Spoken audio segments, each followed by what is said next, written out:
నమస్తే, welcome to SV6 news. నేను రాణి. పరిగిలో కాడ్లపూర్ రాపోల్ భూబాధితులకు అండగా కాంగ్రెస్ ప్రభుత్వంపై చెలరేగిపోయిన విశారాధన్ మహారాజ్. బాధితులకు న్యాయం జరిగేంత వరకు ప్రభుత్వం నోటిఫికేషన్ వెనక్కి తీసుకునేంత వరకు పోరాటం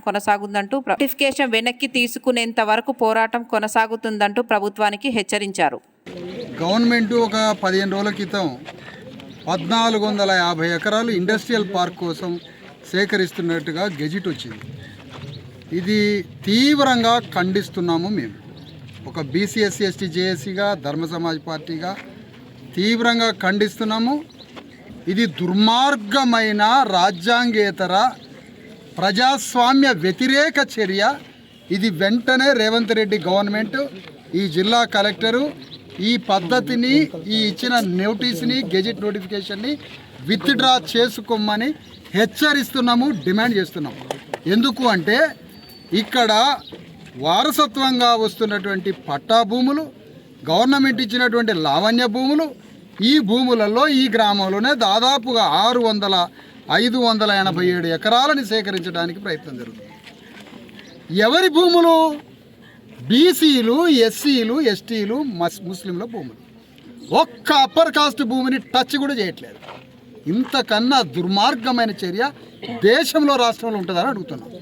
ఎవరికి భూములు ఉన్నాయో, ఎవరికి మిగులు భూములు ఉన్నాయో, ఏ కులాలకి వారసత్వంగా 100,000 ఎకరాల భూములు వారసత్వంగా వస్తున్నాయో, ఎవరి భూములు ల్యాండ్ సీలింగ్ కింద పోయేంత భూములు ఏ కులాలకు ఉన్నాయో ఆ కులాల భూములు ముట్టుకోవాలి. కానీ ఆ కులాల భూములు ముట్టుకోకుండా పేదలైన వారి భూములు, సాకలోల భూములు, కుర్మగొల్లల భూములు, ముష్టిగొల్లల భూములు, ముదిరాజుల భూములు, మాలామాదిగల భూములు, సాకలి మంగలి కుమ్మరోల భూములు, వీళ్ళ భూములు లాక్కుంటారా ఎకరం?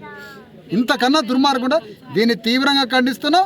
ఈ విషయంలో తీవ్ర పోరాటానికి, తీవ్ర యుద్ధానికి ప్రభుత్వం మీద విత్డ్రా చేసుకునేంత వరకు ఈ 2 గ్రామాలని కలిపి ఒక భారీ పోరాటానికి సిద్ధం కాబోతున్నాం.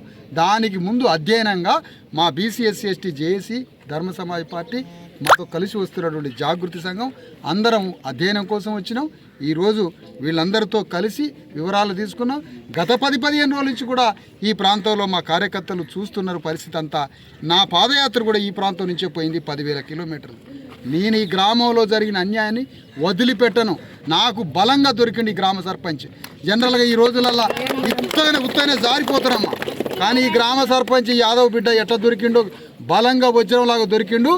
నా తమ్ముడిని తీసుకొని యుద్ధానికి సిద్ధపడుతున్నా. ఈ గ్రామంలో భూములు వచ్చేంత వరకు ఈ పోరాటం ఆగదు. ఆల్రెడీ మీరు ఖమ్మంలో చూసిండ్రు. ఇవ్వము, హక్కు లేదు, వీళ్ళని ఇంతే చేస్తామని ప్రభుత్వం అహంకారంతో వ్యవహరిస్తే మెడలు వంచి నడి రోడ్డు మీదకి ఇడుచుకొచ్చి అదే భూమిలో 400 మందికి పట్టాలు ఇప్పించినామమ్మ ఖమ్మంలో. ఈరోజు రైతుల విషయంలో కూడా ఎంటర్ అవుతాను. రైతుల విషయంలో కూడా ఎకరం లేని రైతు, 2 ఎకరాల రైతు, 3 ఎకరాల రైతు ఈ భూమిలో తీసుకునేది పాపం తగిలి సస్తారు. గవర్నమెంట్ పాపం తగులుతుంది అంటున్నా. పాప పుణ్యాలను నమ్మితే పాపం తగులుతుంది మీకు. ఇలాంటి దుర్మార్గమైన చర్యల్ని ఇమ్మీడియట్గా విత్డ్రా చేసుకోండి. ఈ ల్యాండ్ ఎవరి ల్యాండో వాళ్ళకి నోటిఫికేషన్లు అన్ని విత్డ్రా చేసుకొని గెజిట్లు కామ్గా వీళ్ళ భూమిని వీళ్ళకి వదిలేయమని కోరుతున్నాను. ఈ సందర్భంగా